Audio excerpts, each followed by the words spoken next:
As far back as I can remember, I always wanted to be a gangster. One of the worst performances of my career, and they never doubted it for a second. I believe there's a hero in all of us that keeps us honest, gives us strength, makes us noble.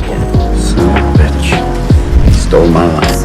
I love the smell of napalm in the morning. Welcome back to the Shot by Shot podcast. Today we're finally doing an episode on Parasite, one of the best films of the decade, may I even say century, the first international film to win the big prize at the Academy Awards, winning the Best Picture, obviously, along with Screenplay, Director, and International Feature, as well as picking up that Palme d'Or at Cannes.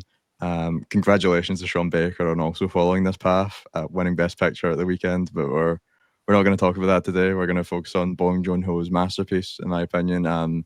Many would say second masterpiece after Memories of Murder, but I think this is without a doubt his best. One of the great films of the 21st century. Bong Joon-ho has really been a staple of Korean cinema for a long time, with his hits such as like Mother, The Host, Memories of Murder, as well as really breaking into American cinema in the 2010s with Snowpiercer and Okja. And I think all of these films are really well dealt with social political issues such as climate change, capitalism, class structure. But I do believe that Parasite is his best work, diving deep into that like really severe class divide in South Korea.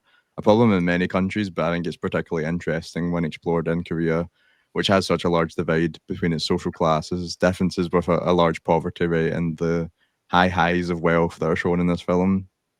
This film's obviously taking a lot of influence from what I always see the influence from Akira Kurosawa's High and Low, which is itself deals with that huge divide within Japan, as the wealth sit high above the city in contrast with the poverty-ridden parts of Yokohama in that film. And it's such an interesting structure, I think, to approach a film, which is why I'm quite intrigued to see what Spike Lee does with it, because it's an appropriate thing for a US setting. So I'm interested to see how he changes that. But it's something that Bong Joon-ho himself has quite explored quite a lot in stuff like Snowpiercer, which is a lot more over the top with class divide, exploring this really extreme sci-fi scenario with the poor at the back of the train and the rich at the front. But I think this is where, more than a lot of other directors who are actively exploring social issues in quite such a precise and effective way, I think he's doing it better than a lot of others. And he's kind of perfected it in this film, I think. Parasite's the culmination of really everything that he achieved in his career at this point, and I don't know if he'll ever top it. But I think it's one of the best movies ever made. I don't know if we all clearly agree with that statement, but I'll pass over to Daniel first to avoid the negative reviews. I won't kill the mood just yet. I think every Bong Joon-ho film is obviously about hierarchy in Korea, class structure, and I think Parasite is the one that really tackles class consciousness. You obviously get the hierarchy in Snowpiercer, like you say, but this film is like really built visually on the class divide. You've got the rich family at the top, and the Kim family, like the bottom feeders of society. The water trickles down to them, all the flood. They get the benefits. The rich family, they get to go in the garden in the rain in a tent, whereas the Kim family's homes are being destroyed. It's not like a game to them; it's actually putting their lives at risk. And it's all about like the myth of social mobility in Korea. The Park family are at the top, and the Kim family are like infiltrating the class structure, you could say, through their own deception to try and live amongst the elite. And then that brings about the conflict at the end of the film, which is probably my favorite ending to any Bong film. But that's my initial thoughts. I'd give it a 6-star if I could on Letterboxd, to be honest. But I know Oscar has an opinion that needs to be shared. Maybe. This is a good film. I can tell that this is, hot take, good film. I can tell that this, like you said, is kind of a culmination of his work, and satire is not a new thing for him at all. It's kind of his trademark. And satire in itself is a very difficult thing to nail on the head. it's difficult to kind of get around these set of characters whose existence is mostly for comical and kind of almost stupid and melodramatic and over-exaggerated reasons. Parasite is almost too personal for me. It's a good film. It is ridiculously calculated and meticulous. Every single bit of plot device is just played out perfectly in a way. Obviously, Chekhov's gun is a famous kind of film-related, narrative-related thing, and it's this idea that every single shot and every single thing we see is necessary in a film, and there isn't anything that's unnecessary. And with a film like this, I think it starts off strongly. We kind of get going, and we see the focus on this family who are struggling, and their kind of day-to-day life and where they kind of end up. But the second half of the film, I think, loses sight of its intentions that the first half set out. We move away and we're more focused on this kind of wealthier, rich side that they're dealing with, and it almost forgets about everything in the first half. It just kind of falls short of that mark for me. I'll go into things a bit more, save that for later. But yeah, it's a good film. It is a good film that just falls short of greatness for me. So what you're saying is it's too perfect of a film. I know. It's like it's the troubles of perfectionist mentality almost. Yeah, it's not perfect in a way, but it's tackled as everything has to be kind of head on. I want this to say this to say that, and yeah, I'll talk about more in a bit, but yeah. Yeah, so full spoilers from now on. That's obviously our initial thoughts on Parasite. But we'll get a bit more into the film. I think you brought up a really interesting point, which is something that is often talked about with Bong Joon-ho's films, and it's the comedy. And I think there's a very quite distinct difference between his Korean films and his US films. Especially, I think the comedy is probably the biggest aspect where you can notice those differences. A lot of the things pushed towards Korean audiences are less comedic focused or more serious tones. I think we see that a lot in recently, like even the differences in the trailers for Mickey 17. The trailers in Korea were a lot more drama focused and had a more serious tone, whereas the US trailer was very comedic and more just played into the many deaths that you see Robert Pattinson having. So even just in that small example, you kind of see the differences between like how they approach the different audiences.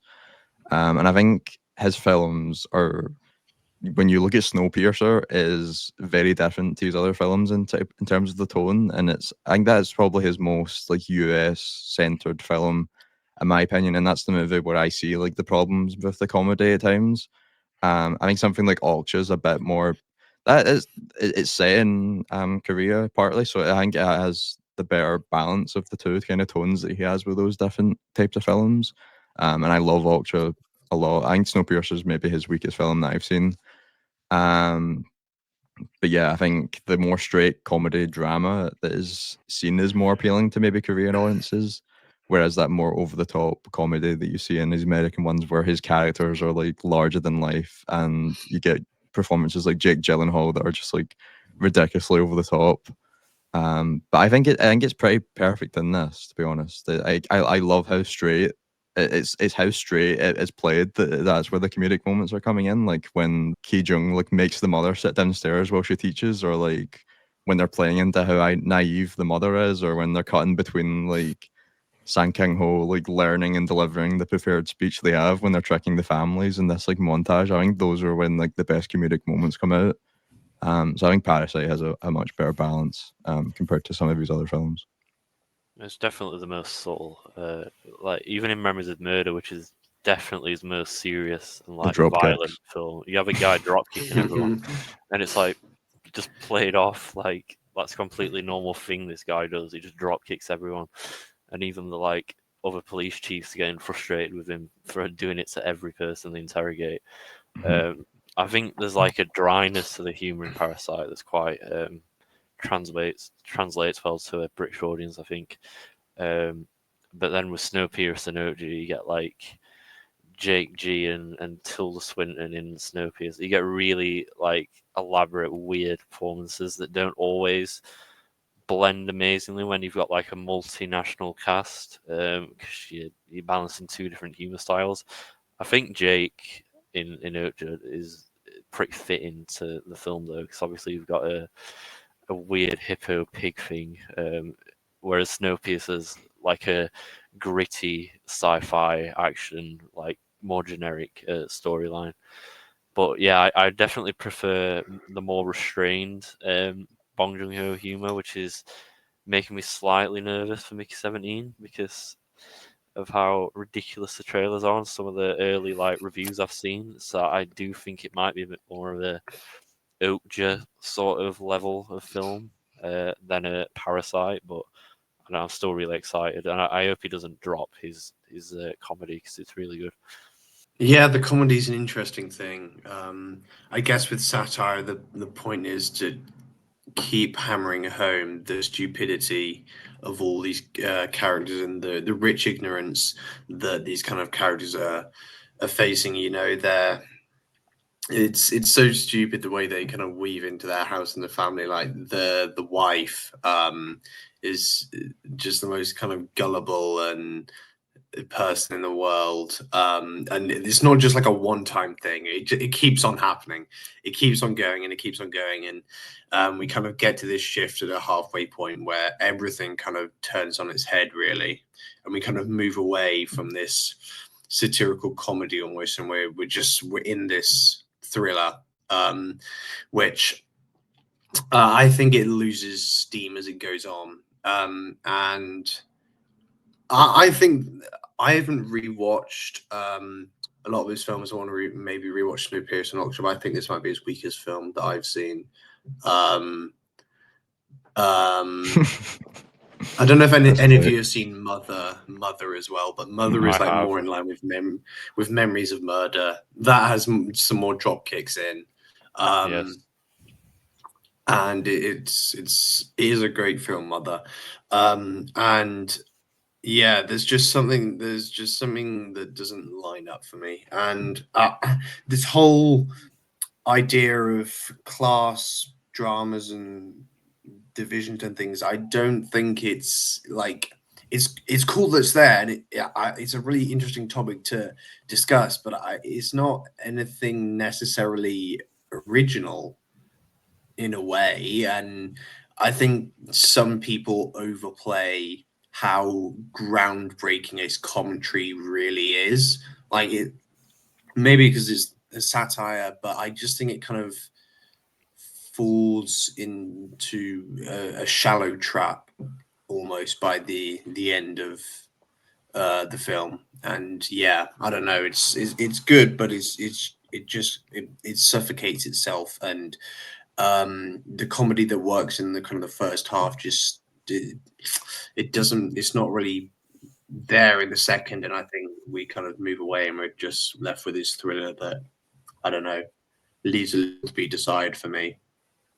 Well, I think it's so acclaimed because of how easily digestible it is and how like well paced it is. Yeah. Obviously, bearing in mind it was the first international film to win Best Picture, so that definitely helps with the appraisal it gets. But I don't think it's shallow. It's just very, like I said, easily digestible to a general audience, even audiences that don't watch foreign films, which I think makes it even more impressive that this like Korean film is so transnational in their interests. With the kind of calculation, you know, he uses kind of the architecture of his landscape and the houses, all the lines, using the cinematography, and there's so many kind of visible divisions that he draws, and I don't know, it's just it works up until a point it just doesn't. And like I said, satire is just such a difficult thing for something to sustain that level of comedic relief and to still not come across as something just shallow and one note and pointless. And it like I said, it gets to a point where we're shifting away from this, and it's like it's forgotten about. And this kind of don't get me wrong, the direction is incredible. Like I said, he is so careful, and every shot is not there's not a single wasted shot in this film. But it's, I don't know, it just gets to a point where I'm feeling like, yeah, you're just not leaving much room for political interpretation on the other end, because you've just suffocated the audience into like, this is what I want to get out of this film, and that's final. And yeah, I just the ending. I think the ending's the weakest part for me. On rewatch, I was Really? like, I love Wow. it. yeah, I don't know. In the way it doesn't leave an interpretation of it. It's not necessarily the story, it's just the political side of things. It doesn't really, it's like, here's this poor family infiltrating this really ignorant rich family, and it kind of just leaves it there. I don't think, apart from the first half, it never really pushes it any further than that, to be honest. I know it has the kind of internal confrontations between the housekeeper and her husband, but that only just, I don't know, I don't think it adds a lot to what's going on in the situation. It's trying to pit these two struggling families against each other, rather than focusing on the people's house they're living in, or broken into, in effect.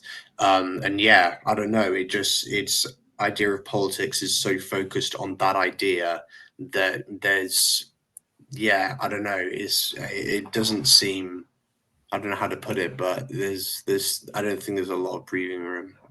Okay, well, I do have an interpretation of the ending, because obviously I did a bit of this at uni. I studied Korean films, and there is an idea in his films that are satirizing like capitalism, that he is mocking like the need for violence in order for capitalism to function. So this like infiltration of the Kim family's infiltration of the upper social class, it's like they're undergoing the journey of their own marginalization. So they, in order to socially mobilize up the ladder, and bearing in mind it's only a Ki-woo that achieves this, he has to continue the cycle of like violence and oppression. So with killing the head of the family at the end, it sort of reverses the roles a little bit. I don't know. I thought that was quite a cool way to end the film, showing the flip of the hierarchy like that. It's definitely quite a. I think it's more pessimistic than hopeful, the way I'd read it, but I don't For know. sure. Yeah, I think it less focuses on more of the two families, and they kind of represent the entire class system of South Korea, really, rather than focusing on the individuals. Yeah, it definitely has a pessimistic ending, because it's a fantasy, the fact that he's going to somehow go and get an education and buy this house eventually, and it ends on that repetition of the opening shot where they show the window out into the street, and it pans down into him writing the letter, where he's still stuck in that situation, where he's stuck in really below the poverty line, even in South Korea. It is really a dire situation that they live in the start of this movie, the Kim family, where they're basically just living in this basement with like no light apart from this small window into streets of the city of Seoul. Just leaves that like he's still stuck in that environment. And I think that like you kind of saying that because of the kind of structure of the classes in South Korea, there really is no way for him to achieve this fantasy dream that we see play out, where he goes and buys the house and his father comes out to meet him. It's just a fantasy, and it's not going to happen. I think that's what he's really saying with the ending. Yeah, I understand that. It's not necessarily, it's difficult. It's not necessarily the ending itself. I just think its politics is so streamlined, and like it's difficult. It's not necessarily the ending isn't up for interpretation, but it's closure on its politics about where class stands in this. I think is never really explored beyond the simple thing of rich ignorance and kind of this lower class hate for them. And I just don't think it's so focused on one goal that it almost caves in. It's so trapped and tight that I don't know. Just for me, anyway. Mm-hmm. I don't know. I think it still does. I think it explores the aspects really well, especially when they start to become. Well, they don't become rich, but they kind of almost get a glimpse of that, especially in the halfway point, which is really the dividing point when they have the house all to themselves, and you kind of see them become. It does change who they are. They talk about how the rich people are nice just because they're rich, but they start to become. They start to look down on the people below them, even from that small bit of or wealth that they get. And then when that housekeeper comes back into the life, the mother instantly starts to look down on her, even though she was in her situation just moments before. And really, they're very flawed protagonists as well. Even though you're rooting for them, they are still. Not that you disagree with it, but they are cheating and manipulating other people. To the only way that they can move up in this like system that's been made by cheating. Kiwoo himself is very smart, but there's a massive divide between him and even his friend who's able to go off to university. Like they have no access to even basic jobs or even education, which were introduced at the start where they're just doing the pizza boxes and stuff, which is a very common thing apparently in Korea where they're just doing these side jobs to get by. A real way that many people are just living off of in these like nothing basements, which is accurate, even though I think the environments that they make in this are so well done. The production design, it's accurate. It feels very natural, even though it's all manufactured. Like this is all sets that they've created, even though it looks like it's real locations. Yeah, they're eating moldy bread, living in houses full of bugs, and they have drunk men like peeing right next to their window, and it's their only source of the outside world in this like small home. And I think the Kim family is really well written in the way that even though they all have their own vices and traits which make them very flawed, but they are just victims of their environment. Where the only way to get out of that environment is to kind of cheat and then become a parasite in a way of the Park family. But the Park family is also in a way a parasite to them, because they need the housekeepers and the drivers to even sustain their own lives. They can't. But you see the wife, like she can't even cook or anything as well. So I think in a way, I think the Kim family are just really represented well as really the class system in South Korea rather than the individuals themselves. You just cooked so hard, you like took everything I was gonna say next. There's like the only way, like you said, the only way to progress through the social structure, which is its main flaw, is to like seek this mutually beneficial system of living where the lower class has to demean itself and also like suck up to the upper class, but that makes the upper class look like useless and stupid without the help of the lower class. So the Kim family are like the literal bottom feeders of their little world, like, you know, they're living on the bottom of the hill and the Park family are at the top reaping all the rewards from their hard work. And I think it's quite symbolic that every day they have to go back to that world after they've finished the shifts. They've got to return to like a life of, well, their normal life, and then the luxury they live is only temporary, and it's not even a real life of luxury because they're working whenever they're in that environment. Yeah, just one of the points you made is where you said the kind of abandoned, like the kind of lower class aspects and like exploration of that in the second half. But I actually think one of my favorite moments comes in that second half, and it's right after they come back from the camping trip where they have to clean up the house and escape in the rain. And that's really when, I mean, the whole film is using verticality to kind of really show the difference between well, there's two locations, and like they're always They're always moving up if Mm. they go to the house and moving down if they go back to their home. And I think the scene when they're running back in the rain and down the city streets of like Seoul is like the best example of the verticality I think that he uses in the film. It's just like you don't really know like the distance between the houses until this moment where like they're just running down the streets constantly like down and down staircases until they get home. And I think this is my favorite scene in the movie. Really, not that it looks great just because the rain, but I think it is really the thesis of the movie and kind of sums up the themes visually. Because I think his visual storytelling in this is really just like top notch.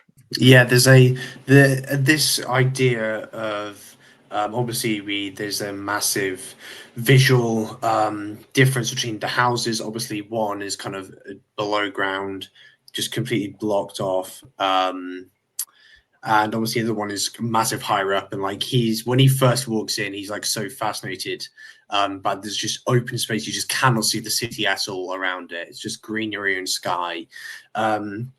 And he's so fascinated by the garden. The housekeeper's just like, oh yeah, the inside's nice as well, and he is just not bothered about that because he's kind of so trapped into this their kind of underground kind of apartment house that they have. That yeah, and yeah, the when she's like explaining to him all the history of the house, he's just it's so funny. I love that like long take where they eventually find out that there's they don't get told about the whole history of the house. They don't get told that they have this underground bunker in case North Korea decides to bomb them. But they have like this like long take where they run down the tunnel down to this underground bunker, and it feels almost as long as like the route back to their house. It's just like constantly like this really cramped enclosed space, like miles away from the house, but it's just right under it. Yeah, that's just the like architecture playing a part again. I think the sets are like an actual character in the film. The like criticisms Oscar has for this film, the criticism is that it's like too perfect, I suppose, and that it's a bit shallow. This always felt to me like a really refined version of a pursuit of happiness, because that's about like the myth of the social mobility, but obviously that's got like the American dream Oscar bait like on top of it. It is a good film, but it's not unrealistic. So I'm pretty sure it's based on a real person, but it's really like shown in a light that makes you think anyone can just go from rags to riches like that. And I think this film is sort of a criticism of that sort of film in a way. It's saying that something has to be done, and you can't just play with the system how they want you to play with it.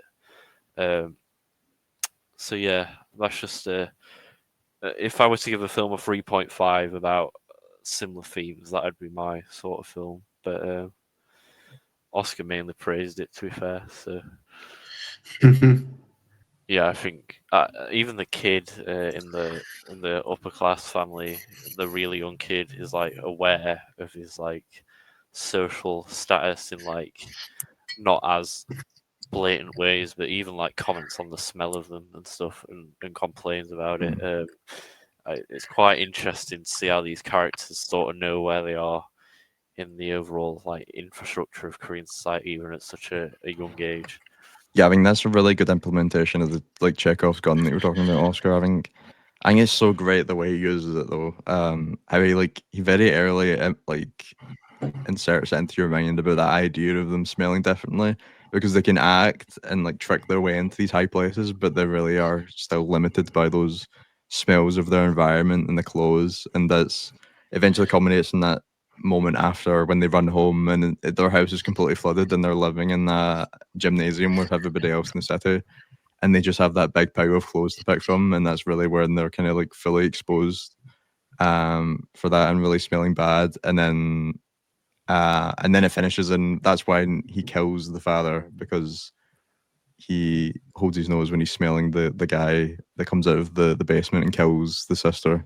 But I mean, there's also another couple moments where like I love even when they're like driving. Kim he's always looking back as he's like driving, and it doesn't really seem to bother the husband. But eventually, it's like once he makes that like one mistake, with the guy pulling out in front of him, he doesn't really trust him anymore as his driver. And that's just when like the small moments of doubt kind of like come into their plan of infiltrating this family. I mean, those moments are really well done. Yeah, the Rock is another thing. Yeah, there's just so many, like he really does just deliver on all the set out plot points of this. Like there's just so many plot points, all of them are executed and executed just precisely, and it's yeah, I sometimes it just doesn't. Yeah, the Rock and the smell, like you said, and yeah, I don't know. It's too perfectionist in a way that I don't think fits well with a satire of such caliber. But maybe that's the point of the satire, that it is so perfect. I don't know, but yeah, it's interesting. It's interesting for sure.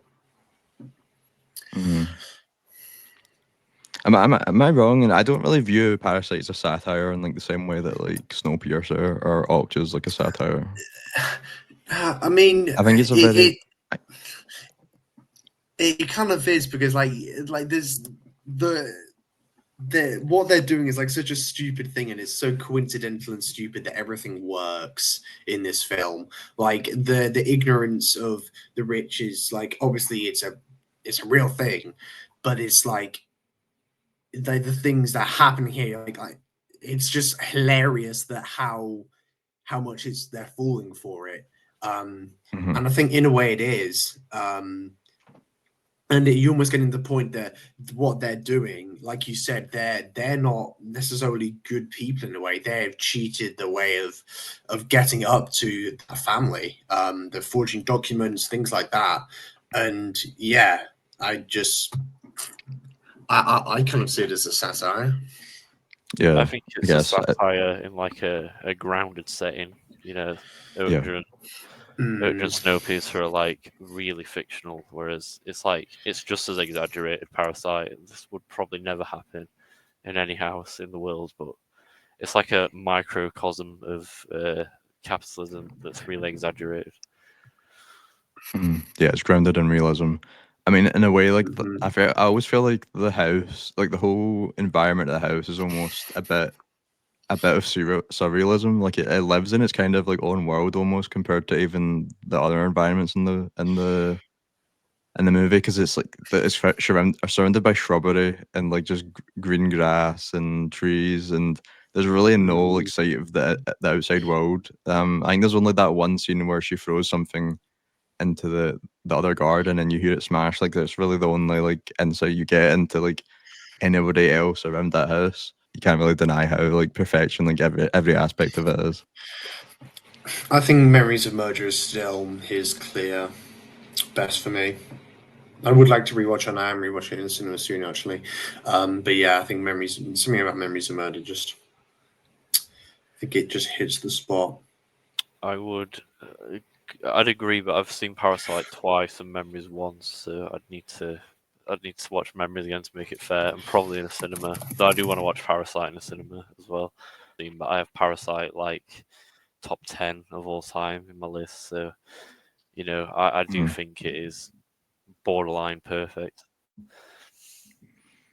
Yeah. What's your favorite scene? Because I think it was a toss up between that scene when they run back to their home, or it's when the main montage when they're getting the father and the mother into the house by getting the driver and the housekeeper fired, and that like needle drop of belt of faith comes in, and I think just when it ends in that like rise to the top of the staircase, which I think is probably one of the more like iconic shots of the movie at this point, is when you just see like the housekeeper coughing into the bin and Sang Kang Ho like squirts sauce on it and it looks like blood. I think that's such a well edited scene, and I think that it's always the one I always look forward to getting to when I rewatch it. That score as well. I know we should be like happy that it even got like the few wins and nominations that it got, but I don't know how the score didn't get nominated. It is very good. I can't remember what it was competing against, but yeah, it is a good score. They're competing against Joker. Oh yeah, Hey, Joker. The Joker score was good. That win score that year? Yeah, it does. I thought that just recycled old songs. Oh no, I do remember that main score. I prefer Parasite, to be honest. I think the really like memorable one, everyone like memes on it, but that head of the guy is so comically like scary looking when it peers over the staircase. That is a good scene because it freaked me out a little bit. It's like the one moment of like pure horror in the whole film. If I saw that as a kid, I would cry my eyes out. I think that scene goes back to what we're saying about like being a satire. I think, like most great films, it's just a great blend of genres. Like it's it's a drama, it's a comedy, it's a thriller, it's a horror in that scene. I think it's just a great blend of everything. What about you, Oscar? What's your favorite scene? Maybe the scenes where like him and his sister are starting to kind of infiltrate into the house. I think those are the best. Yeah, when it's kind of got the balance of the two sides, then yeah, definitely. But yeah, those scenes are really good. Best shot of the film, I think there's one I really love, and it's when there's a flashback of the old housekeeper and her husband like enjoying the music in the living room, and you just have like this like frame within the frame of this great window or door that they have in the house, which is like always kind of present in the film. And you have that frame of the garden just through the glass, and you have the sunshine like into the living room. It's interesting because I think Bong Joon-ho shoots digitally with all these films, but like when you have like these massively like crafted and planned production design, you can really see that you can still have like perfect lighting, and the movie just looks great. Whereas like in a lot of modern films, I think some people fall into the trap of when you're shooting digitally, you don't have to put as much care into lighting. But I think in this example, it's just like the lighting is even used so perfectly, and him as well using it as like a storytelling device. Particularly like those differences between the Kim and the Parks family, and just the sunshine that's constantly up in the park, or the Parks house is just so great how it's used. I think any shot with the rain, to be honest, because you know the Park family like in awe of it and like the ambience it gives, whereas like I said earlier, the Kim family suffer from it, and that's when you get the scenes where they're running down to the house and stuff like that, and it also just looks really good. Those glass windows make like shots look really nice. I still think Memories of Murder is some of the best like rain shots like maybe ever. Yeah, he's great at shooting rain. Yeah, I think it's also the big windows. Obviously, like the only visible the window in their underground thing is just the tiny thing peering out, and then you've got this kind of massive glass thing as well. That's an insane house, by the way. Wonder where that is. It's probably in Seoul. No, they built it. It's all built for the film it's all a set. Some of it's even CGI as well, which is crazy. Once I discovered that, yeah, there's a green screen across like the roof and stuff. Like it's all very meticulous how they kind of made this isolated house. And yeah, everything's just a set. Or is the other house? Is the other house an actual house, or is it a set? No, the whole city part that you see is they made it all. It's all fake. That's impressive because I didn't realize. Yeah, you can't tell at all. The architecture of that house, I'm not surprised it was a set. It all like lends itself to the themes of the film.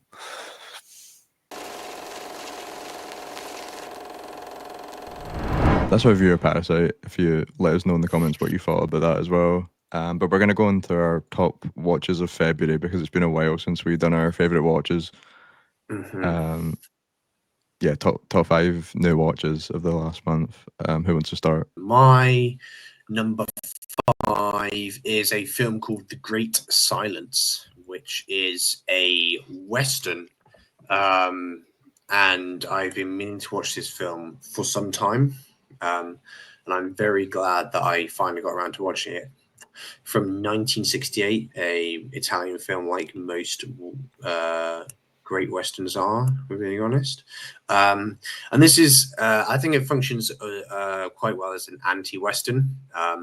It really challenges everything that kind of goes on. We've kind of swapped the desert setting. Well, we're still in a desert, but it's a snowy, cold environment, big mountains, and I think says so much about the landscape and the storytelling that is kind of used between the two. But there's a lot that are kind of our main protagonists in this are really fighting for justice and law in a way that isn't done in kind of your average Western. You know, they're kind of bounty hunters kind of going around. They are killing for justice, but these there's a lot of law-abiding citizens in this, I guess, that want those people who aren't to be brought down. And I think it like is culminating just like the most unmasking, realistic definition of the point in history that they're in, and it is a really brilliant ending. And yeah, delectable Morricone score as well. My number 5 is kind of a western in a way. Is that a neo-western? Is that the right term for like a modern western? Yeah. It's John Carpenter's. Is this his? No, he's just John Carpenter's second feature, which is Assault on Precinct 13. It's more. I'd say it's more like a pseudo western, because like pseudo western is a fake western in a way, because like western we usually associate with like the desert, so it's like a mixture of like a neo western is something like a slow west, but I see like a pseudo western as something that is not kind of gunslingers in a desert as a pseudo western more than a neo western. Yeah, it's not part of the genre, but it's like, I mean, a lot of the filmmakers from that time were influenced by westerns. The structure of westerns, like Scorsese was like Taxi Driver is heavily influenced by some of like John Ford westerns. And here's it's kind of just it's just taking that structure. There's like a police station it's kind of like COD Zombies, where they just have like waves and waves of enemies coming at them, and they have to like hold off these windows and create barriers and kill them. And it just seems to be like an endless amount of enemies that are spawning. But I think it's a great example of just John Carpenter as a director. It's only second feature, and this looks incredible. I think the score is also really amazing as well. Obviously, he scores a lot of his films, most of them. Just such a fun movie. I think there's such great practical effects in here. It looks great. It shows a lot of the traits that are you see from Carpenter that he kind of master or later on in his career. I give it a 4 out of 5. I'll go with Fitzcarraldo for my 5. Also 4 out of 5. I think if the making of this wasn't such a mess, I don't think I'd have been appreciative of it. I'm actually more excited to watch the documentary than I am the film, but you know, you have to watch the film to watch the documentary. Because narratively, it was just stupid. It didn't grab me that much, but watching Klaus Kinski probably not acting, like actually losing his mind, and trying to tug an entire boat up a hill with like really annoyed Peruvian extras who want to offer to kill Kinski. I don't know. It's just I said in my review, I don't know if it's like a genius film or it's just pure stupidity from like Herzog, but it's extremely entertaining. That last, well, it's like the last hour when they're in the river and you think they're gonna die at like any minute. It's like a proper spectacle. It's like as good, if not better, than like the making of Apocalypse Now, with how much turmoil was going on behind the scenes. But it's a film that I think everyone should watch if they have an interest in filmmaking. So I've not seen a director commit to the bit to quite this level like Herzog, and it makes Aguirre look tame, which is also like it makes this funnier because he worked with Kinski twice, and twice they went to like the Peruvian Amazon and wanted Kinski dead. So they've got like Stockholm syndrome with each other. But yeah, I'd definitely recommend it if you've not seen it. Both your films had Klaus Kinski in it. Nice. Yes. Yeah, mine did. Right. My number 4 is a film called Memoria from 2021, which I have been meaning to watch for forever, and is without a doubt one of the best films of the decade as well. Directed by Apichatong Verosatakul, who is a Thai director, and pretty incredible at it. He's kind of the where kind of Muktaprom first got his kind of first director pairing from. Obviously, one of the greatest DPs working today, arguably the greatest DP working today, and this film is just builds on that really.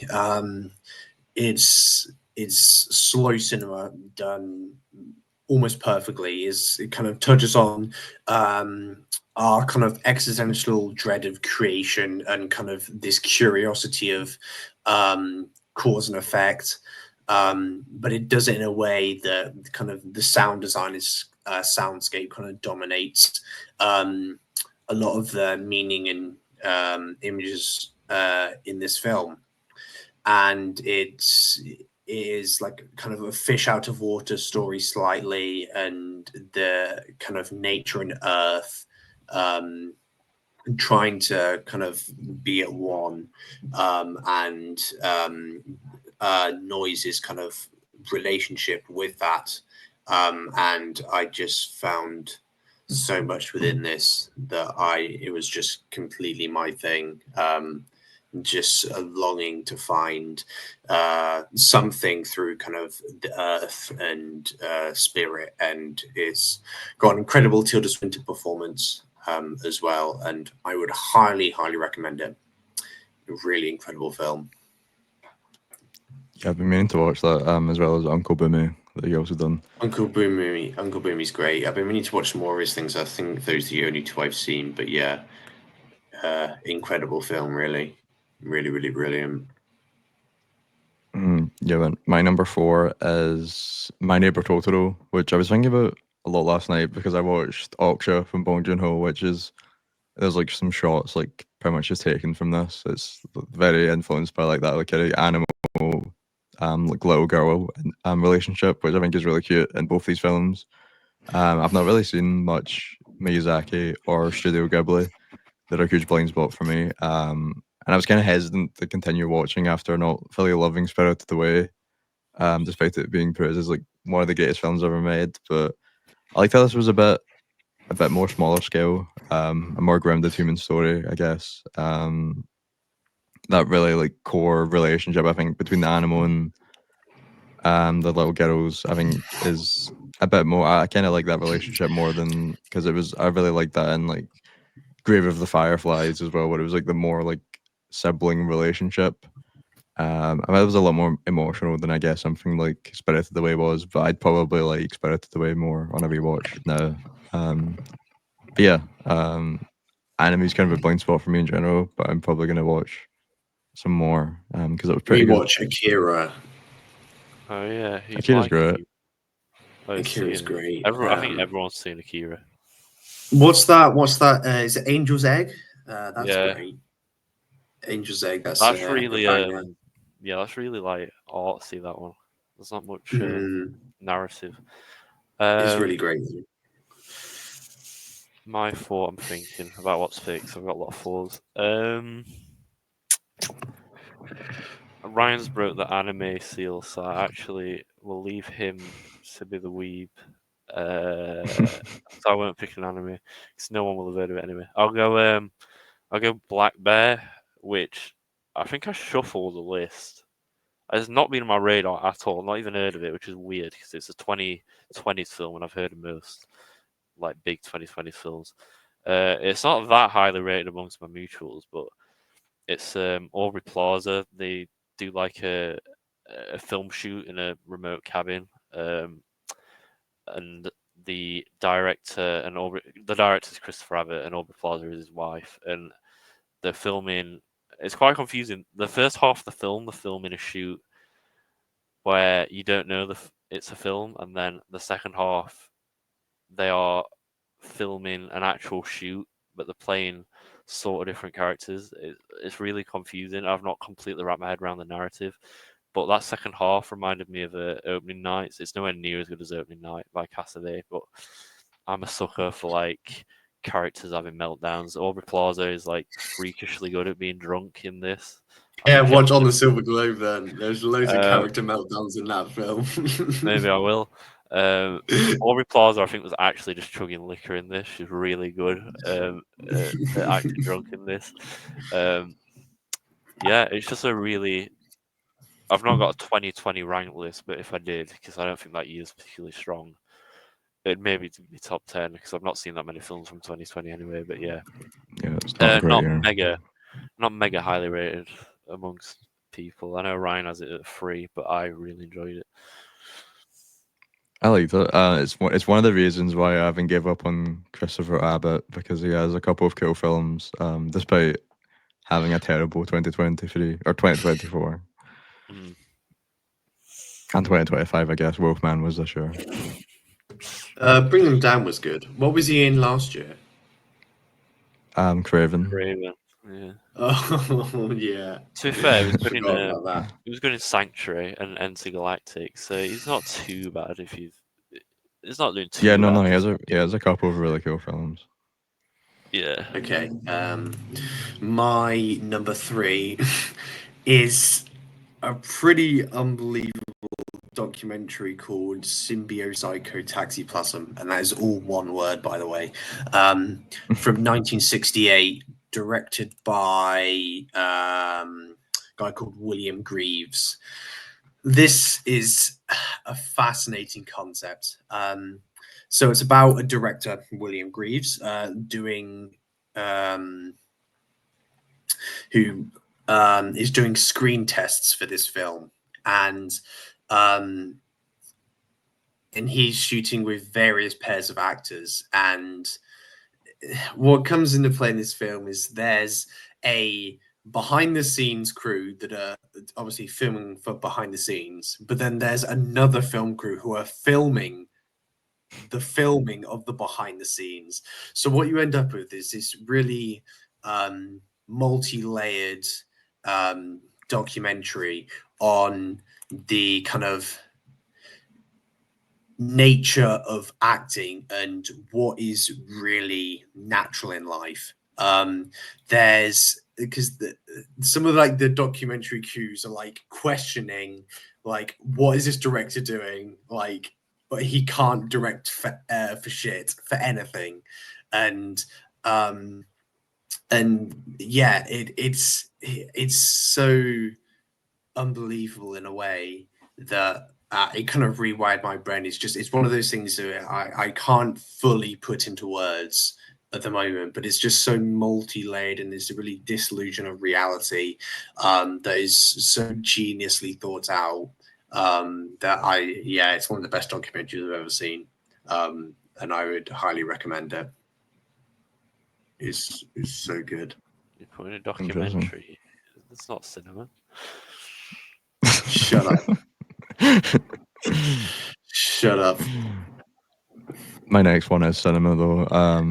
My number 3 is a William Friedkin film, Cruising, which is nice. I said in my review, 1980 was a great year for the American giallo, which is like influenced by Italian horror, if you don't know. But it's like there's obviously De Palma's Dress to Kill was the same year. This one's like a lot more controversial because it's just like Al Pacino going as an undercover cop into like the S&M scene of the like 70s New York, and it's just like it's very like weird for the time because they couldn't even like hire actors to be in these like gay nightclub scenes. Like it's all like real people, and like it's just like these crazy like nightclub scenes. It's full of these crazy nightclub scenes, and I think it's just the perfect environment where it's just like all sweaty and full of leather and stuff to explore like the kind of slasher stuff that giallo usually dives into. Looks beautiful as well because it's Friedkin, so of course it is. I think the 80s was like a really cool time for Friedkin. After obviously 70s films are amazing, but I think his 80s films are always they went a bit more under the radar. That Cruising and To Live and Die in LA, they're not really like his biggest films that he's done. His 70s are what he's known for, really. Exorcist and The French Connection, but I think 80s and on is a really interesting time for Friedkin. I need to watch more, actually, because there's still quite a few of his films I've not seen, but this was a really high 4-star. Looking, this isn't really ordered until I get to my top 2 because they're all 4s, but I'll give Lynch some love, I suppose. It's fitting. I watched Wild at Heart, and how I treat Lynch films is I'm not like a mega fan. I don't even try and comprehend it whilst I'm watching it. I just let the images hit my eyes, and then I usually enjoy it more if I'm not thinking about it. Elephant Man. Wild at Heart's not that incomprehensible. No, it's not. But it is really odd, like compared to conventional film. Wild at Heart's one of his tamer ones. I think tamest I've seen is Elephant Man. That's like completely conventional narrative. Wild at Heart has a conventional narrative, I'd say, but it's got like little side things going on that are just imagery that's nonsensical. I mean, I'm sure the Wizard of Oz imagery has a theme, but there's a lot of it in this. It's like a Wizard of Oz on crack. Nick Cage and Laura Dern are just screaming in like every scene, which is funny and enjoyable. And Willem Dafoe is like absolutely repulsive in this film. Yes. He looks like such a freak. He was like making me nervous. What's his name? Bobby Peru. Bobby Peru, yeah. Yeah. I was like, he doesn't show up till the very end, but God, he is like a scene stealer. Yeah, I don't have too much to say. It's just it's one of my. Well, I think Lynch is like for me. I actually have a lot of 4 out of 5s, and I think I prefer the conventional stuff. So Elephant Man is my favorite, but I've not seen a bad Lynch. I've still not seen Lost Highway or like Inland Empire, but I'm working my way towards them. Bad Lynch does not exist. Dune exists. But I've not watched it. Yeah, Wild at Heart gets better. It'll be better once you've seen all these films as well. I think it's one of those films that really kind of changes your view of their filmography. Yeah, I think it's funny that Lynch says that The Stray Story is his most experimental film. So funny. Yeah. Experimental because it's normal, probably. It's still a very personal film. Right, what was my number 2? Is a film from 2016 called Certain Women, directed by Kelly Reichardt, who is without a doubt one of the best female directors working today, without a doubt. And this for me is her best film. She has such a patient and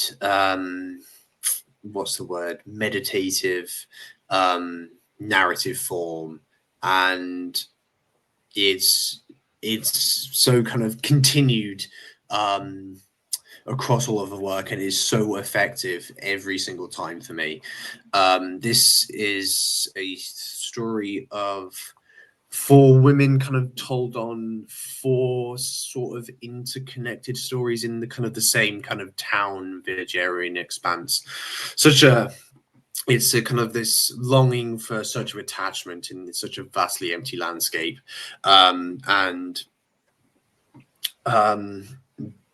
Sometimes the attachments they don't get the things that they necessarily don't want. And it touches on kind of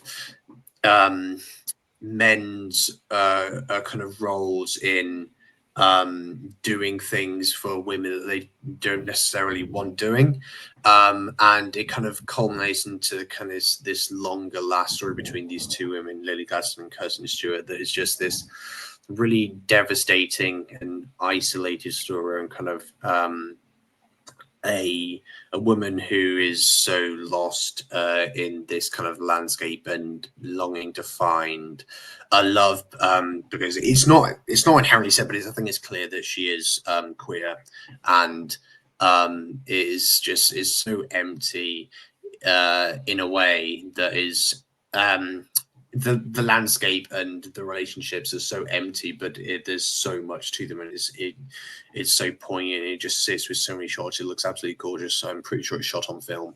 I'm pretty sure all of Rijkaard's films are shot on film, actually. But you've got Laura Dern, Michelle Williams, Lily Gladstone, Kristen Stewart, which is a ridiculously insane that cast. Crazy cast. And everyone is just like riffing in like the most subtly emotional ways, and it's incredible, absolutely incredible. Yeah, I can see this going up on rewatch. But yeah, incredible film, really, really beautiful. Yeah, it's a mental cast. My number 2 is You Can't Take It With You, which won Best Picture in 1938. Is Frank Capra's second win. I think they were just kind of in a very whimsical time at this point in the Academy, and they loved Frank Capra. So I think that's why this ended up winning. They just kind of loved him at this point in his career. Even though It's a Wonderful Life didn't win, which is, I think, the film before that, and a lot of the cast is kind of shared with that film as well. Obviously, Jimmy Stewart, I think my favourite actor of all time. I think his work with Frank Capra is just amazing. And yeah, a lot of the themes are kind of shared in this that he did later on in It's a Wonderful Life. Done better in It's a Wonderful Life, but I think they're still done really well in this. And yeah, it's very like slapstick comedy. Very funny moments in this film. I highly recommend it. So that was a very high 4 as well. My top 2 are 4.5s. My second film is I'll go Youth by Paolo Sorrentino. It does. The one criticism I have, it does feel a little bit Oscar bait. I can't really describe why, but I think it's because it's looking at washed up directors, not directors, actors. Well, there is a washed up director in it, but Michael Caine is a washed up composer, and Harvey Keitel, who I love in everything, is a washed up director, and it's a pretty like melancholic film, but every now and then they'll slip in some insanely good imagery. Like Harvey Keitel's character sees like every previous female lead he's had in all his films stood on the side of a hill, and it looks really good because they're all wearing really bright costumes. Like some will be wearing like, I don't know, like a Japanese costume, and others will be wearing like a Star Wars inspired outfit, all on the side of this hill in Switzerland. It looks really cool. And then Paul Dano's character, who's an actor, but he's known mainly for like Slop. He has like a midlife crisis and dresses as Hitler. And like goes to dinner. Oh yeah, he does. Resort. He goes to dinner in this resort dressed as Hitler.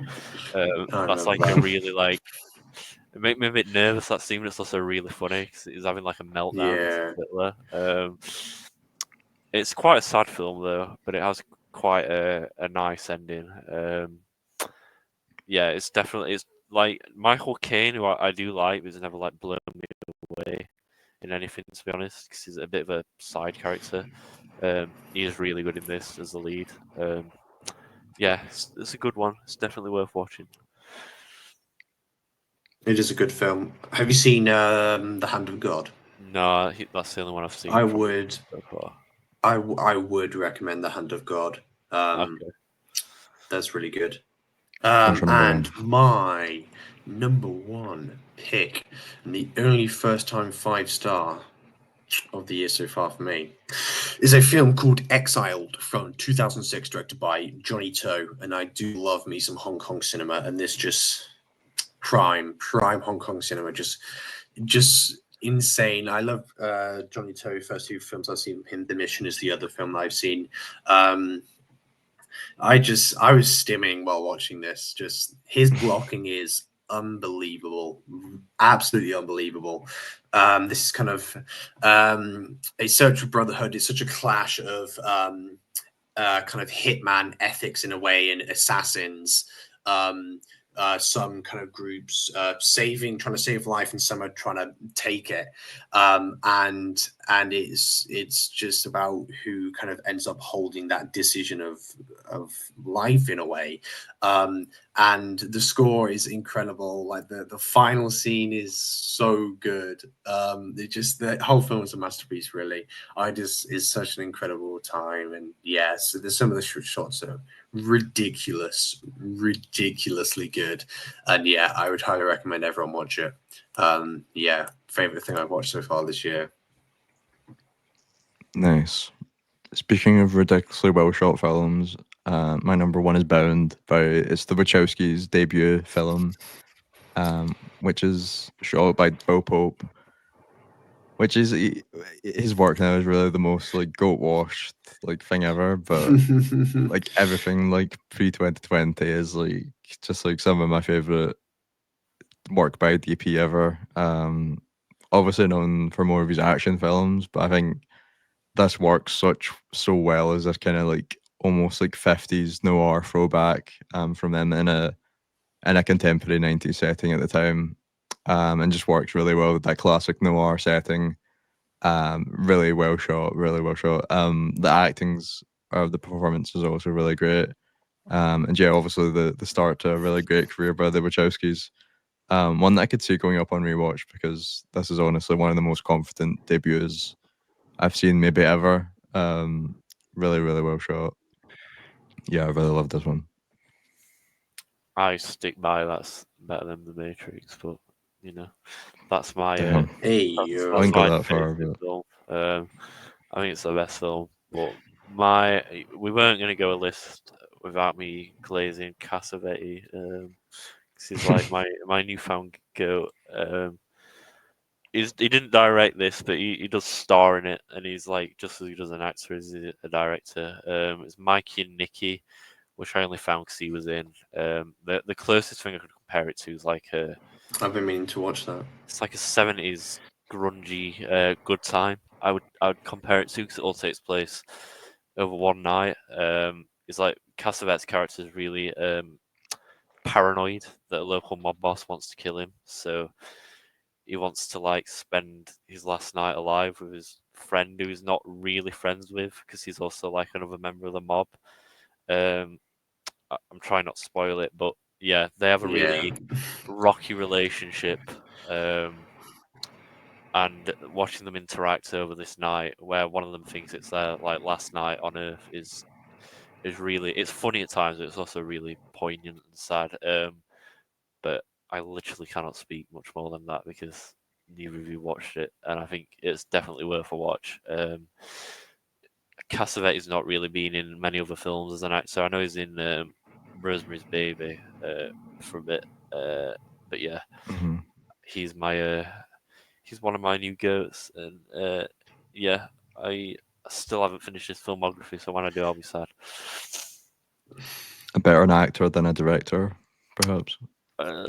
Well, he's like insane in this, so that's not even that ridiculous. But I prefer him to be fair, he's the guy he's working with. This Peter Falk, he has in his films, so it's sort of cheating from like a chemistry. Cassavetes slander is crazy. Say again. Cassavetes slander is crazy. It is slander, yeah. I'm just getting the slander in before ever you watch it, because I know I'll be wrong, but yeah, I'll get the slander in there. Yeah, that's my list. Nice, good watches. Nice.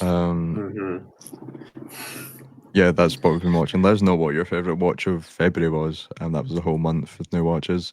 And let us know what you think about Parasite. Next week we'll be doing Mickey 17, because it's finally a big 2025 release is coming out this week. Very excited to see how he follows up Parasite. I don't know how you do that, but hopefully it's at least doesn't disappoint. Yeah, see you next week for Mickey 17. As far back as I can remember, I always wanted to be a gangster. One of the worst performances of my career, and they never doubted it for a second. We all go a little mad sometimes. I believe there's a hero in all of us that keeps us honest, gives us strength, makes us noble. You just gotta keep living, man. Livin. Son of a bitch. Stole my life. I love the smell of napalm in the morning.